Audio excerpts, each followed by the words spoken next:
അവനറിയാം നിന്റെ brokenness, because he was broken. അവനറിയാം നിന്റെ ഒറ്റപ്പെടൽ, കാരണം ഈശോയും ഒറ്റപ്പെട്ടിരുന്നു. കൂടെ ആരും ഇല്ലാത്ത നിന്റെ സങ്കടം ഈശോയ്ക്ക് മനസ്സിലാകും, കാരണം കുരിശിന്റെ വഴിയിൽ അവൻ ഒറ്റയ്ക്കായിരുന്നു. ചെയ്യാത്ത കുറ്റം നിന്റെ മേൽ ആരോപിക്കപ്പെടുമ്പോൾ അത് ഏറ്റവും നന്നായിട്ട് മനസ്സിലാകുന്ന ഈശോയ്ക്കാണ്, കാരണം അവൻ ഇതിന്റെ തീജ്വാല നന്നായിട്ട് അനുഭവിച്ചതാണ്.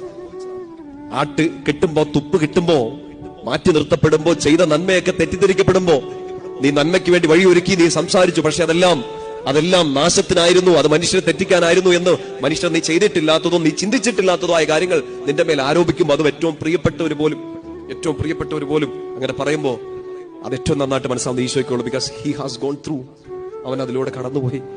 ശരീരത്തിനേറ്റ മുറിവോ മനസ്സിനേറ്റ സംഘർഷമോ ഈശോയ്ക്ക് നന്നായിട്ട് അറിയാം, കാരണം ഈ ദേഹം മുഴുവൻ കീറി മുറിക്കപ്പെട്ട ഒരാളാണ്. നിന്റെ ശരീരത്തിലെ ഏതെങ്കിലും ഒരു അവയവം വേദനിക്കുമ്പോ, സങ്കടപ്പെടുമ്പോ, അസ്ഥികൾക്കോ ഞരമ്പിനോ ത്വക്കിനോ നിന്റെ എന്തെങ്കിലും ഒരു രോഗമോ നിന്റെ വേട്ടയാടുമ്പോ അത് ഏറ്റവും നന്നായിട്ട് മനസ്സിലാകുന്ന ഈശോയ്ക്കാണ്, കാരണം അവനെപ്പോലെ ശരീരത്തിൽ മുറിവേറ്റ വേറെ ഒരാളെ നമുക്ക് പരിചയമില്ല.